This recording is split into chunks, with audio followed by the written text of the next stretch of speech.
Welcome to an episode of Founder in the Chair. I'm your host, Veena, and today I have a powerful fitness and nutrition coach whose journey started in a place many of us can relate to: emotional eating, no exercise, and putting herself last. Born with a heart condition that once made walking even a short distance a challenge, this lady has defied the odds. She now lifts weights, runs a thriving fitness business, and lives with strength and purpose. It was during the COVID lockdown that she made a life-changing decision to reclaim her identity, not through quick fixes, but by building strength from the inside out. Through a balanced approach to food, movement, and mindset, she transformed not just her body, but her entire way of living. She now helps others to do the same by guiding them to break through deep-rooted blocks and create lasting, sustainable change. Her mantra, progress over perfection, is at the heart of everything she teaches. I am so honoured to welcome this amazing, inspiring lady, Darpan. Welcome. Thank you very much for having me. Did I just read that you had trouble walking? I did. Not just walking, every aspect of any physical thing as a child. I couldn't go up and down the stairs. I couldn't take part in swimming or sports or anything. So yes, this has been a huge thing for me to actually start working out and lifting weights. So that was since childhood? That was, yes. What happened? Why couldn't you? So I was born with a heart condition. It was like a hole in my heart, which kind of stopped me from doing a lot of physical activities. As you can imagine, I was very protected by my parents, of course, because, they had to look after their sick child. I was always in and out of school because I had doctor's appointments and things like that. So all I heard throughout my life is you can't do what others can do, because in their way, they were trying to tell me you're a special child. And I think that just kind of stopped me from doing a lot of things that a normal child would be doing growing up. Wow. I mean, I've seen some of your videos, which is why I'm like, because I didn't know this about you. I'm like shocked.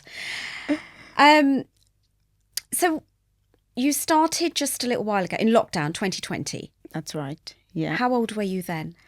I was, I've just turned 50, so I'm like calculating now. 2020, I was about 44, 45. That's when I started my journey. And what made you start?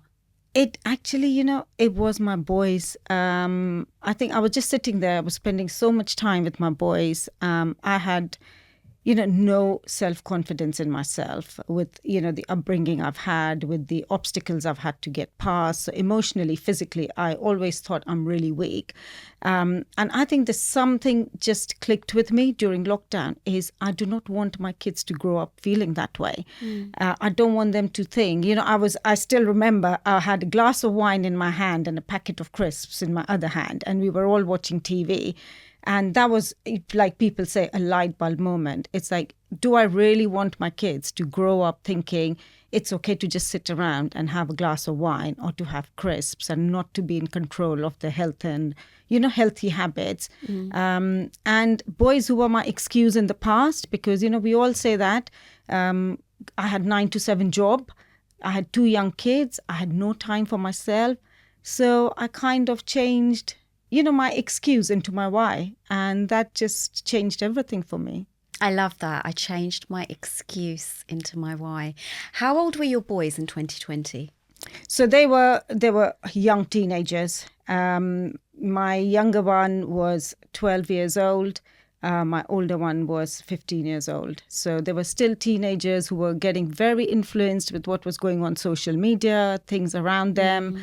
And I just thought, we've got to, as a family, we've got to set an example for them to be their role models.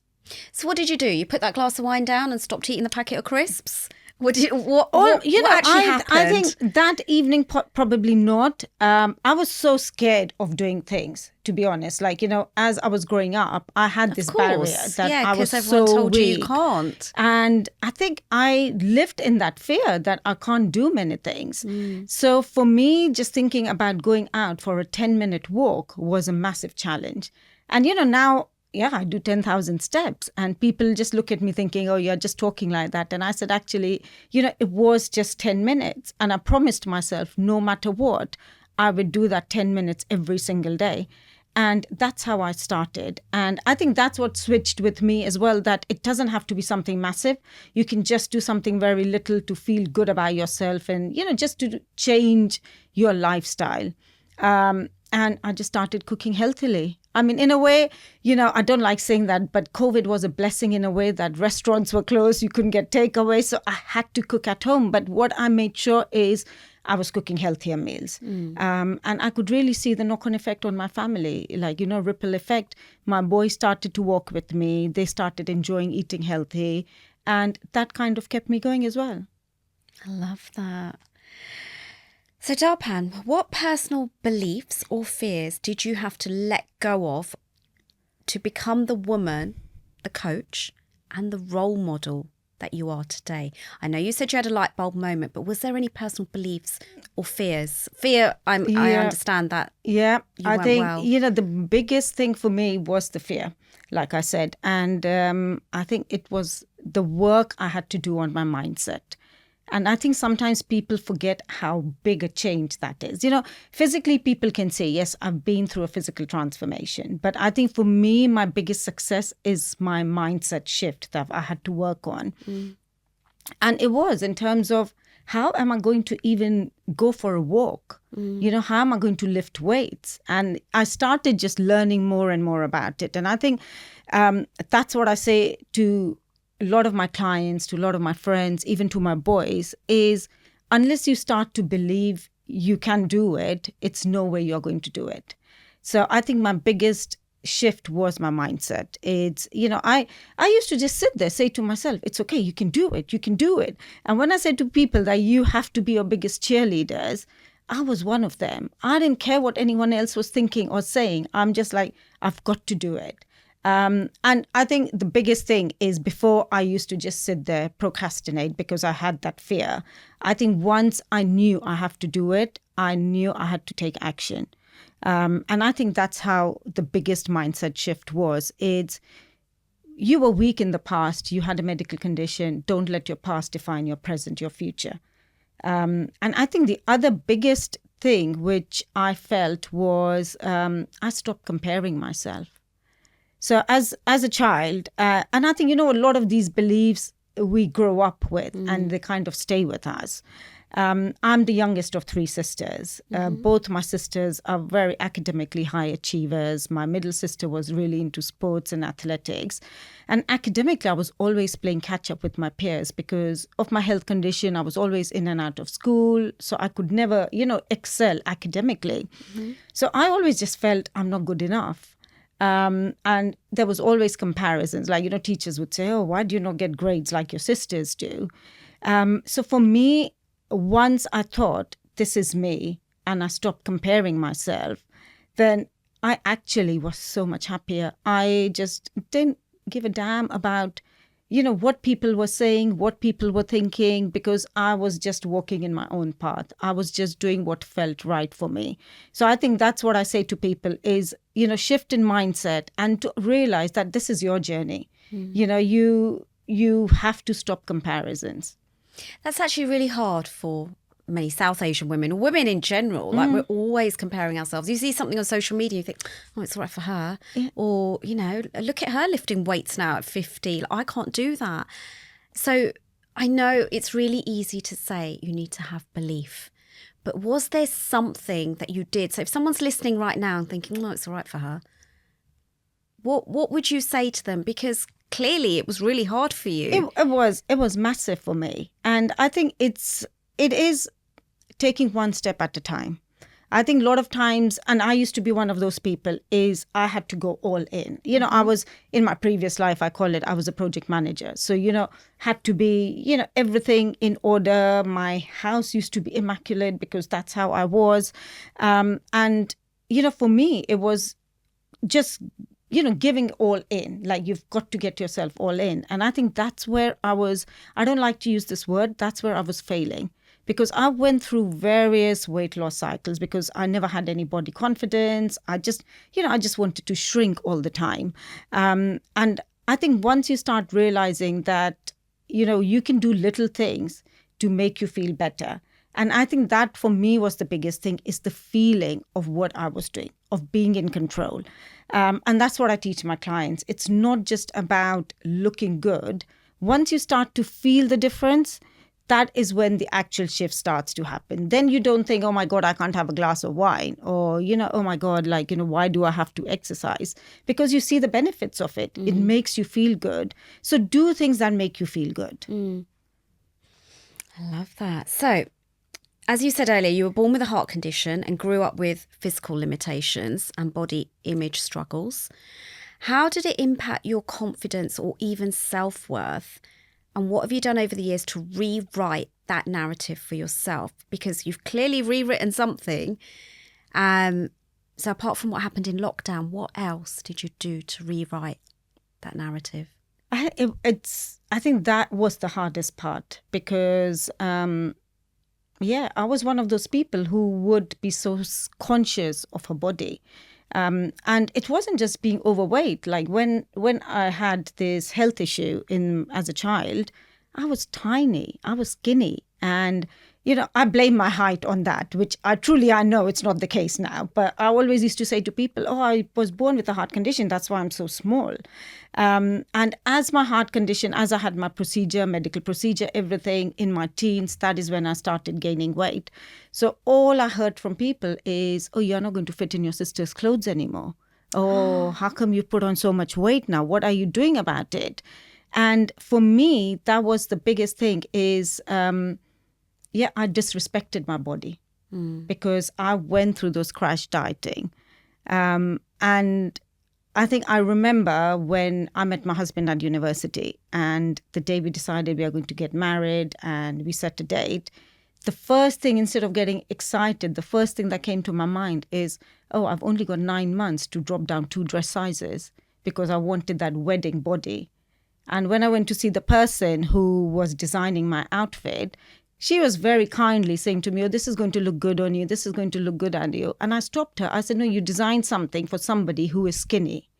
And she just looked at me. It's like, what the hell? And I got skinny. But that's because I was doing 2 hours of aerobics. I didn't know anything about strength training at that time. 2 hours of aerobics, not eating much during the day. Of course, I looked amazing in my wedding pictures, but that didn't last. So I think in terms of rewriting my story, it is that I did things that worked for me eventually. Crash dieting never worked for me. And sometimes you've just got to zoom out of what you are doing. And that is what I did. It's clearly things are not working. You've got to zoom out, analyze what you are doing and what you can do. And I think, yes, you've got to invest in yourself. I've worked with coaches in the past because I didn't know where to start. It's all well and good somebody saying, oh, but you can go to the gym. Yeah, but I don't know what to do in the gym. Yeah, absolutely. I used to be really scared of going to the gym and people are saying to me, oh, you're of a certain age now, you need to do some weights. And I'll be like, well, I'll probably injure myself. I don't know what to do. Yeah. So I had to get a PT so I didn't injure myself. And I think that's why I say to people, do what works for you. I was petrified going to the gym. I mean, because of that fear I've had. So I found a PT who could come home so that I don't have to face anyone else in the gym. And I think slowly by slowly, that's how you come out of your previous chapter. I think, if we sit here thinking, oh, it's going to happen overnight. It took me 5 years. I started working on myself when, till my 40s, I couldn't do anything. After my 40s, I really started thinking, little habits I've got to start thinking. And it is like COVID when I really thought, okay, we've just got to do it. So I think just take actions and just do what works for you. And little habits. Yeah, don't absolutely. feel you've got to climb a mountain straight away. Absolutely. So you started working your mindset and then slowly the exercise and where you are today. Darpan, you mentioned something about you were going to get married in 9 months and you wanted your wedding body. Now, so many women do that, but your husband asked you to marry him the way you looked then. Absolutely. Like, he was still going to marry you. You didn't have to lose 2 dress sizes. I think that is the pressure we put on ourselves. Yeah. And even when I started my journey, not even once my husband has ever said anything to me. I think it's more my family that used to say things. Of course, his family wouldn't. He never said anything. My boys never said anything because they just accept you the way they are, like, the way we are. I'm a good wife. I'm a good mother. I love them. They love me. But it is the pressure. And I think the pressure is not, I think also we want to look a certain way. But I think what I realized is it's not just about how I was looking. Even when I had gone through those weight loss cycles, I had lost weight. I just really wasn't happy from inside. And I think that is what we need to start working on. Because, no matter what everyone else is saying, unless you're happy from inside, you would never feel good about yourself. If somebody is unhappy, I say to my clients that, if you are unhappy, you might have the most amazing body. Somebody would make a comment or compliment you and you wouldn't accept it. And you'll just think, and that used to happen with me because I was so unhappy with my body. Somebody would say, oh, you're looking good today. I would always just look down and give them a vague smile because I'm like, why are they saying it, You didn't know how to accept a compliment. Exactly. Wow. So Darpan, how was your business motto? Progression, not perfection. How has that helped define you and how is it helping your clients? Oh, I love that because I really hate the word perfection now. I have to say that I really do. Okay. I used to be a perfectionist. Like I said, I was a project manager and we all want to be perfect moms, perfect, wives. When I was working, I want to be the perfect employee because, I want to get my bonus. I want to do well and all those kind of things. What you don't realize is how much stress it puts on you. And I'm just going to share a simple example of my personal life. Like in the past, there would never be a time where I would run out of basic things in my house, like milk or bread or something, because I was perfect in running household. But now I've changed so much that it's okay. You know what? I don't have milk. It's okay. And what I've realized is I was doing it more to prove myself that I'm perfect. Because now if we run out of milk, my husband or my boys are not judging me. They are not saying, oh my God, how come we don't have milk in the house? I think it is us that puts our pressure.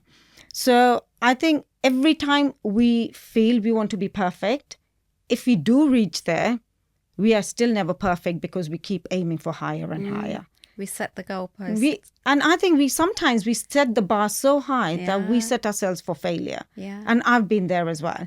So when I have clients who say to me that, we want to lose, for example, 10 kgs, it's like, have you ever lost 10 kgs in the past? Think of what you want to achieve first. And for me, progression is changing those beliefs, those habits. So, if one of my clients she's a lovely Scottish client, she's got a sweet tooth, and she sent me a picture of her having Costa coffee. And she said, exactly why I'm sending this picture, because I'm not having a cake with it. And for me, that is being perfect at that point in time. It is not that, whether you're going to get to your goals or not. It is how you are on the day at that time, what you're choosing to do for yourself. For me, what I've learned and what I coach my clients is I used to think that I don't have an hour. I don't have an hour to do my workout. Oh, it's not a good time to do my workout. And there's never going to be a perfect time. My kids were young at the time. They needed me. So, instead of thinking that I want to do everything perfect, just do it. I still show up. Not all my workouts are perfect. Not all my reps are perfect. There are times when after half an hour, I'm like, okay, I've really had enough. It surprises people because they're like, you must do hours of workout. I'm like, no, there are days when I have to motivate myself as well. And I think that is what, for me, perfection is you just show up, you do a little bit more every single day. if you've had one bad meal, it doesn't mean your whole day is ruined. How can you make it better for the rest of the day? So that is exactly what I coach. And I think that's what worked for me, because I used to be so harsh on myself. It's, oh my God, I've had a muffin for breakfast and I shouldn't have had that muffin. And, but now it's okay. I've had that muffin. How can I make rest of my day better? And that is what perfection and progress is for me. And a lot of people do that. It's like, oh my God, I had a really shit day. I've had a drink. I've had a bad meal. Oh, stuff it. I'll just eat shit for the rest of the day now because that's it. I'm just going to write the whole day off. Not just, okay, I did bad on breakfast, but I've still got lunch and dinner to I be know. better. And I used to be like that. And that's why I really get it, because I used to be like that. I just used to think, oh my God, you know what? What's the point of even doing my exercise because I've eaten so much today? I would never think that, okay, because I've eaten so much, let me just exercise, at least to balance it out a little bit more. And I think that is what we try and want to do, everything the right way. And sometimes it doesn't go the right way. And it's okay. And I think for me, it is also good to make mistakes, to learn from it. I've made lots of mistakes. Like, of course, I mean, I've had, we've had Diwali last month and I've had a big family wedding. And I'm a human being as well. And I indulged and I had a few drinks and I had the wedding cake and, I had samosas for Diwali and stuff. I mean, does that make me an imperfect coach? Like, I am out there telling my clients, oh my God, I've had this really bad week because of all these things. But I said, I'm not, beating myself over it, because I know that we can just snap out of it and get back on track. And I think that's where I want everyone to get to. I love that. I love your honesty as well. Like, most coaches won't say, well, I had the wedding cake and I had a samosa and, it's okay. It is. I mean, and it is Tomorrow's okay. another day. Yeah, and it is okay, because we all have to live. We have to make those memories. And yes, I do enjoy these things once in a while. But, it's not that I'll sit in my house and have a piece of cake every single day. It is that having that, mindset of balance and moderation rather than deprivation all the time. So has your whole family changed after you did? Like, do you, as a family, are you all on the same path, eating the same? Or are you making separate meals for your boys and your husband? And not at all. I do the same meals. They, like I said, it is a ripple effect. I mean, don't get me wrong. My boys will still eat crisps. They'll still have Krispy Kreme donuts and all these kind of things, because they're growing boys. They're very sporty. But as a family, we eat very healthy meals at home. In fact, my older son, he's at university now. And the first thing he did was to join a gym there. And he's like, yeah, it's going to be this much money, but I do want to join the gym. And I think it is all because he sees his mom, his dad, doing exercises. He sees the benefits of it. And what I say to people as well, it's not just for physical health, especially teenagers, even us, we go through a lot of mental stress as well. And exercise is really important for that. So I really encourage my boys to do that, actually. Even when we go on holidays, we do a lot of activities. And, it is the lifestyle that I've created that allows us to do that. We had a lovely holiday this summer. We did the Alaskan cruise, but we did a lot of activities which involved, hiking, canoeing, river rafting. And I was actually really proud I could do that with my kids when I'm, just about to turn 50. And it is because of everything that we've done over the last few years. So that's another thing I say to everyone is, one person, it just needs one person to make a change in the family and everyone else follows. Like you said, a ripple effect. Yeah. What advice would you give to someone who feels like they've lost themselves in some phase of their lives and they're just scared to start again? I think it's true. We all feel stuck, scared at some point. What I say to people from my experience is, first of all, you've got to acknowledge it. Until I acknowledge that was my fear from my past, I couldn't do anything about it. I was just sitting there holding on to that. So it is really important to acknowledge it. If you think you're stuck, then do something about it. That is the second thing, is acknowledging and doing it. And like I said before, turn your excuses into your why. Because unless you have that why, that driving factor to make you get out of bed every morning, you'll just stay where you are. You'll just stay stuck. And sometimes, I do say to my clients is, I've got to be cruel to be kind, is if you're not going to do it, no one else will do it for you. And I think that's really what worked for me, is understanding that you need to do something about it. And I know people say, oh, but, I don't have time. My family is my priority.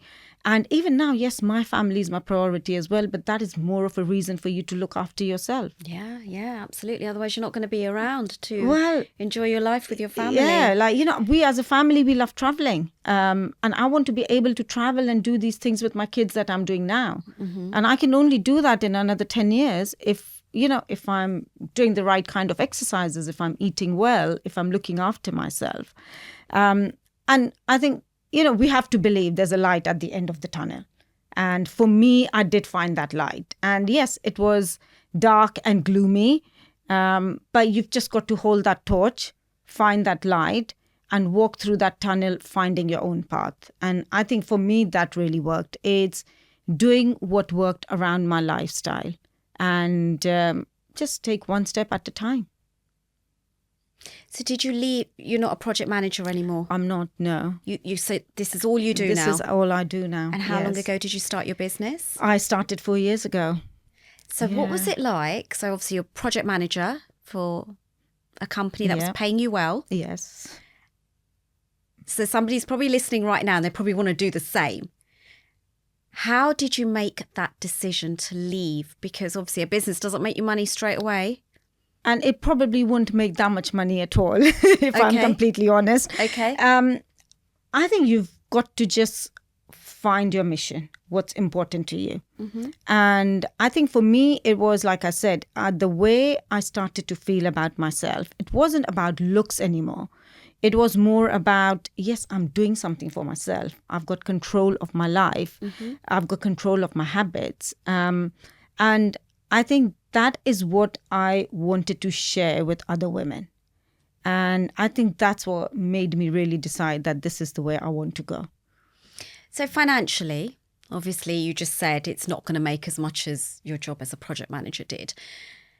And sometimes that's a really big decision for any founder to try and start their own business. Yeah. So did you make sure you had some savings first, or was it that, financially you could do that anyway? So I was in a fortunate situation where financially I could do that. My husband's got a very good job. Financially, he's very stable. So, that way it kind of was a bit easier for me. But at the same time, I didn't want to put that burden on him as well completely.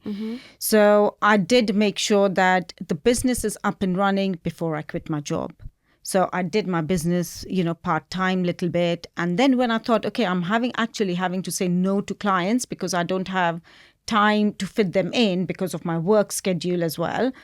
That's when I thought, okay, I'm at that T-junction now. Either it's all business or no business. And that is when I kind of decided what's more important for me. And then you left your job. Yeah. Love that. So to become a personal trainer, obviously you started a lot later in life. What did you have to do? Qualification-wise, what did you have to do? Yeah, so you've got to qualify, you've got to study. And if you're studying after all those years, your brain is not a sponge anymore. So I remember I was actually studying when my older one was doing GCSEs, and both of us used to sit there and study together. You've got to do a qualification. So you've got to do a level 2 qualification, but I'm a level 3 personal trainer. So I did 2 qualifications in personal training. And you've got to do some practical exams as well, where they test you in terms of whether you're demonstrating the exercises properly, you're giving the instructions properly. And you've got to do a written exam as well. So and at the end of that you qualify, and then on top of that I did my nutrition coaching as well, which was similar, where you've got like the whole syllabus to study and then they test you at the end of it. How long did it take you to study all of this? It took me a good 6 months, I think. Some people, again, like I said, at that point, I wasn't comparing myself with anyone. I do know some people who finished it in 3 months. Some people finished it in 4 months. But because I was working at the same time, trying to study at the same time, looking after my son who was going through GCSEs, it kind of took me a little bit longer. So I did it in 6 months. You did it. I did it. Yeah. And you left your job. Yeah. Have you ever looked back? I haven't looked back. I actually, no, I'll be lying. In a sense where, sometimes you do think, when you do talk to your old ex-colleagues who are still working and, how much money they are bringing home, you're like, oh my God, I could be earning that much money. But then, when you love your job, money becomes secondary. I think if your financial situation allows you to do that. Yeah. Sometimes I don't think it's just about the money. Like, I'm self-employed and I worked for a bank for 20 years. And what I loved was, forget the money, it's just going in every day, the familiarity. Or what did you do last night? Or what did you do at the weekend? Or what are you making for dinner tonight? That's what I miss sometimes. Because sometimes it's lonely being self-employed. You're having a meeting with yourself. Yeah, it is a social thing. And I still have some amazing friends that I made, through my different projects I was working on. And we still keep in touch. And I think that's the friendship you build being at work, which you can't if you are, yes, you have business friends, but it's not that you're seeing them every single day. So it's not, it doesn't turn up into a strong bond relationship. I think I'm fortunate that I've got that interaction because I see clients every single day. So, the lonely aspect of it doesn't hit me as much because when I'm with my clients, we are a bit chatting and we are doing our workouts and, so I still have that interaction. But it can be a lonely place if you're working by yourself. Yeah, absolutely. So how does somebody work with you? So if someone's listening right now and they're thinking, wow, look at her, she's 50 years old and look how amazing you look. Oh, thank you. And we want to look like that. So how would somebody work with you? How do they get hold of you? So the best way to get hold of me is through my social media. I am very active on Instagram and I'm on Facebook as well. But my Instagram handle is DB, which is DEEBEE.fitness. So they can get hold of me through there. So you hang out mostly on Instagram? I do. Send you a DM? Yes. 100%. So let's say I've sent you this DM. What happens next? Is there like a call with you? Yes. So I do a consultation call because for me, it is very important to understand what, my prospective clients' goals are. And I think one thing I am very open and honest about is, whether we are a good fit for each other as well. Because sometimes, we all are good coaches. It is who you gel with, who you build that rapport with. So for me, having that initial conversation is very important. And that is where I understand what the client's needs are, what their goals are, and how I can support them. And that is where I explain to them in depth in terms of how all my programs are going to work for them. And so once you've decided that's it, they're going to work with you, is it online? Is it face-to-face? So I do both. Okay. I have a lot of online clients and I do work with face-to-face clients as well. I've got a purpose-built gym where my face-to-face clients come. So it's like a gym studio with all the equipments and that's where I train them. Where are you based? I'm based in Stanmore, Bushy Heath. Okay. Yeah. Nice. So before you go, and if someone's like, obviously you're a founder now, and someone wants to take that leap of faith, leave their job, start any business, whether it's in fitness or anything else, what, apart from, I know you said that you were fortunate financially, is there any other tip you would give to any future founder listening? I think what I would say is give it a shot. I think, and that is what I did. Like when I said to my husband, I want to give up my work. And I said, maybe I'll try it for a year and see what happens. And I think always have that. It's, and don't be under that pressure that I have to make it work. I think the more pressure you put on yourself, the harder it gets. I completely appreciate the financial aspect of it. But I think it's, if that is what your drive is, that is what your mission is, don't let it go. See through it. You found your purpose. Yeah. If I wouldn't have seen through it, I wouldn't be where I am now. And I think 10 years down the line, I would still be thinking, what if? Yeah, yeah. Like I say to my clients is, what is there to lose? Just try it. Try. And if it doesn't work? There are other options you become got a available. Job again. Yeah. Or like what you did was you went part-time first. Yeah, absolutely. Tried it out. And that's one thing I always say to people when they say they're going to go away and do a course and they're about to spend thousands of pounds on a course. And I'm like, but who's your client going to be? Where's your customers? Where are you finding them? Oh, my friends are going to book it. Oh, my family will book it. I'm like, nah. Until you sell to a stranger. And can I just be very honest? Friends and family will never buy from you. And possibly the best thing, I don't think you want to involve friendship in business. Yeah, it's hard to work with your own friends and family. Yeah. So I think you are right. It's, and I think the satisfaction that you get when the first client comes through the door, I don't think I felt that way when I got my first paycheck. Wow. It was a bit like, oh my God, I've did it all by myself. I've got this client and, I've, made an impact and they want to join me. And I think that is, when you go to work, of course, you're going to get paid. You're going to work for that reason. But when you're doing your business, you don't know when that next client is going to come. And when they come through the door, you are like, yes, I've done it again. Yeah. Love that. So one last question. Do you run most of your business through social media, like to get your clients to raise awareness? I think a lot of my clients come through recommendations and word of mouth still, which I'm very pleased about. But I do have a lot of queries and some clients who do join my program through Instagram as well. I mean, when I say Instagram, it's Instagram and Facebook mainly. And you don't do any other social platforms? I have started doing LinkedIn. I'm not that active. I'm working on that. I think it's, finding the time to do everything. So I think now that I've mastered Insta and Facebook, I'm working on LinkedIn now. And would you say to a founder who's listening, it's important to show up on social media? I definitely think. I mean, I was going to say it depends on what service you are in or, if you are selling a product. But I think either way, you have to be on social media now. I think people don't ask me for my business cards anymore. They ask me what's my Instagram handle. Yeah, absolutely. So, you've got to be there. And I think before I used to be very shy to come on Instagram. Like, I would put pictures of my, clients training with their permission and whatever. But I think the more you expose yourself, the more you are, you are the face of your business. And people need to know that. So I think 100% you can't get away from social media these days. Do you know, and they do say people buy people. So they do, 100%. If there's somebody who's watching right now and I don't know, she's 45 or she's 55 and they're looking at you and they're like, wow, she's 50, they relate. They do. And I think, in the my fact that you case, said you had a glass of wine and crisps, that's me relate relating. more. I love my crisps. Well, and that's the thing. I still eat my crisps. And I think that's why I want to keep it very real, that we can still do these things. We can still enjoy life and we can still look after ourselves. So it doesn't have to be one thing or the other. We can have it all. It's just how we get there is, different for everyone. I love that. Thank you so much. Thank you so much for having me.